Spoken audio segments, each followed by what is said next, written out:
welcome back to another video. Of course, by the title, you know what this video is already about, so we're just gonna hop right into it. On my Instagram, my hair blog Instagram, I get asked all the time when I'm gonna drop some hair growth tips or when I'm gonna drop a video talking about hair growth. So here's the video, guys. I'm really not gonna get too much in depth, but we're just gonna hit on some key points and hopefully I can release some more videos talking about this as well. Okay, so key number one is deep conditioning. One thing that is a great component for hair growth is deep conditioning. And the question you have to ask yourself is, how often are you deep conditioning? Are you using the right deep conditioners? And when we say deep conditioners, it can be like a hair mask, any type of treatment, whether it's a DIY or store-bought or from your favorite brand. The key question is, how often are you doing it? So my personal recommendation is to deep condition at least 4 to 5 times a month, which basically is telling you you need to deep condition it at least once a week. And for those that have like protective styles, I would just say basically in the midst of you transitioning styles, try to deep condition in between there.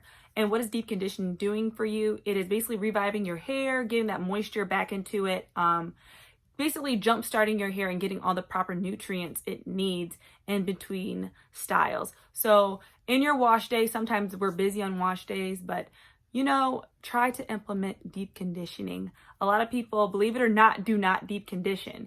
So I would recommend try deep conditioning at least 4 to 5 times a month, and you would definitely see some results, whether it's in your curl pattern, your growth, your shine, your hair elasticity, all of that. You will see some great improvement if you start deep conditioning, I promise you. So of course, like I said, this is tip number 1 into a key of getting hair growth is deep conditioning.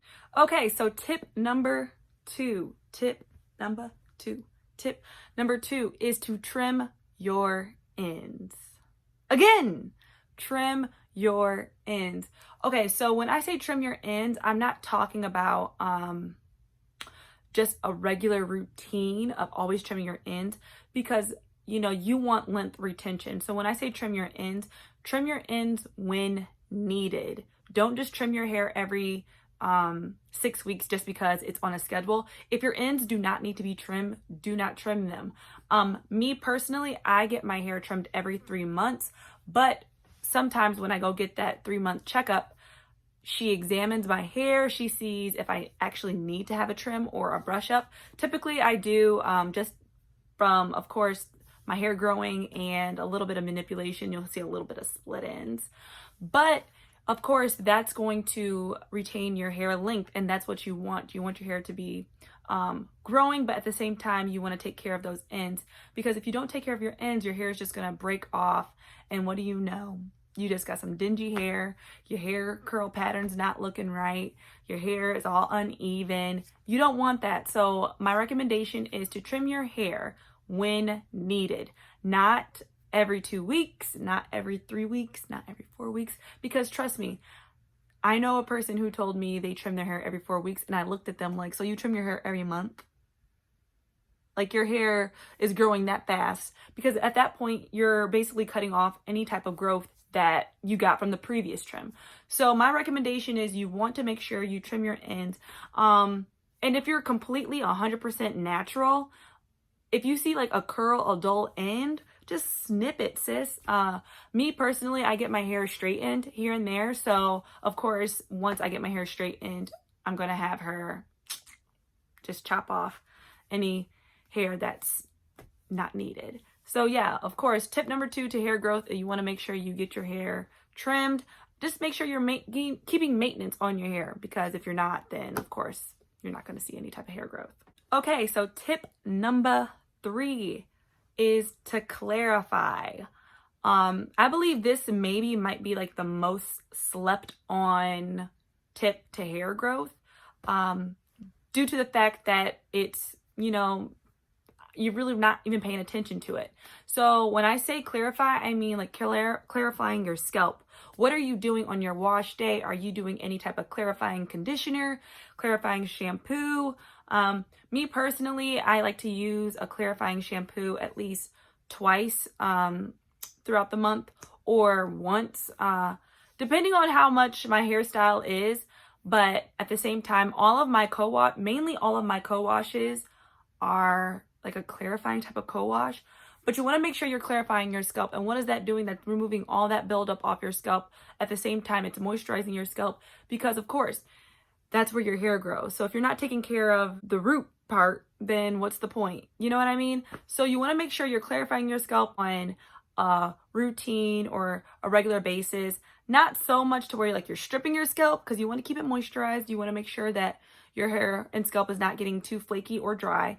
But make sure you know your hair best. Make sure you clarify your scalp. So some people like to do ACV rinses. That is perfectly fine. I do those here and there. I actually have a few products that are consistent in the ACV realm, so I use those as well. So make sure when you're washing your hair, try to implement some type of clarifying component, so you're taking care of the necessary things for your scalp so your hair can flourish. And also, it will help your curl pattern. A lot of people are wondering, like, why isn't my curl popping? Sis, clarify that scalp, and I promise you'll see a difference too. Okay? Tip number 4 is a big no-brainer: no heat. And when I say no heat, try using less heat. Direct heat, even indirect heat. So when I say that, it's more so, like for me, I noticed my hair started growing much, much more once I stopped using my hooded dryer as often.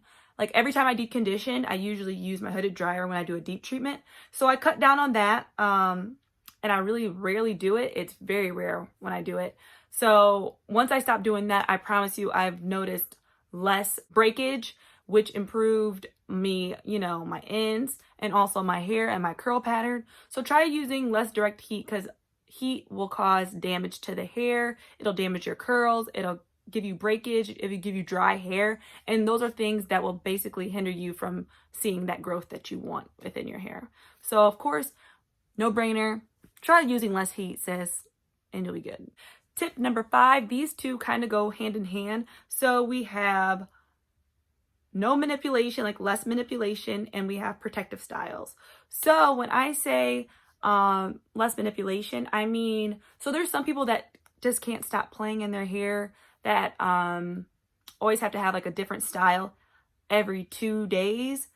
You doing that is going to break your hair off. So if you want to see hair growth, try to not to manipulate your hair. And when I say that, I mean that with love. Stop switching your styles every 2 days. For me, I can't do that. I have to ride a style for at least 4 or 5 days. You know what I mean? Especially like a wash and go. Like if I do this wash and go, like for instance, guys, this is actually day 1 here. I just did this, so.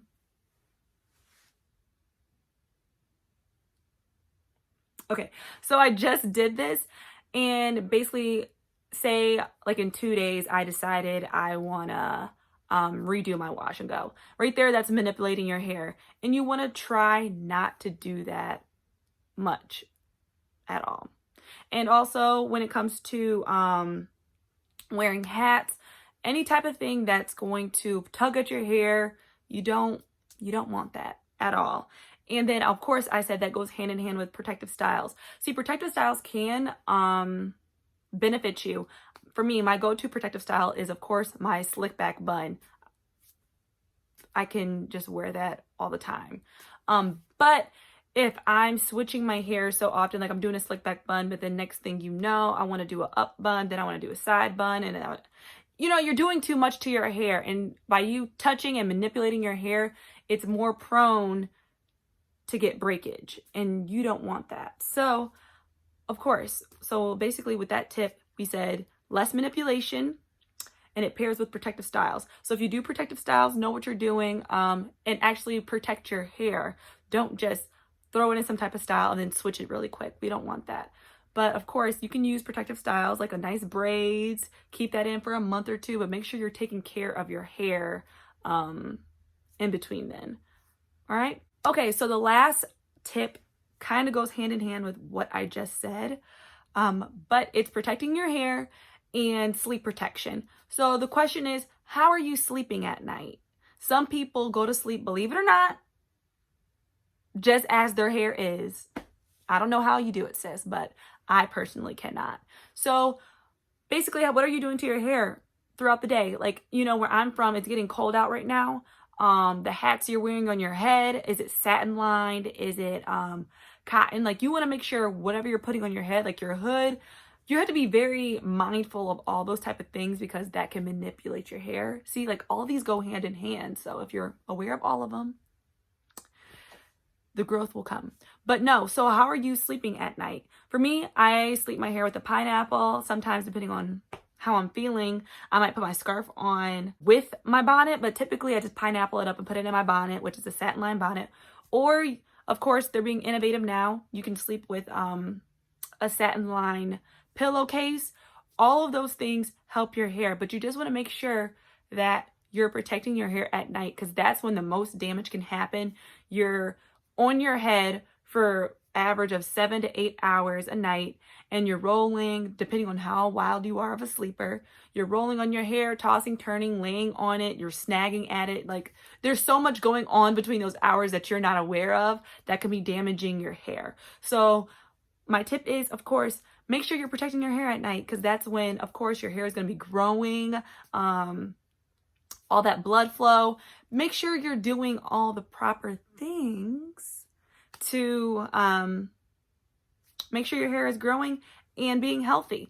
And some people, believe it or not, the goal is not to have hair growth, but I believe your best hair is healthy hair. So sis, if you're taking care of your hair, your hair is healthy. And typically healthy hair grows if that's a goal of yours.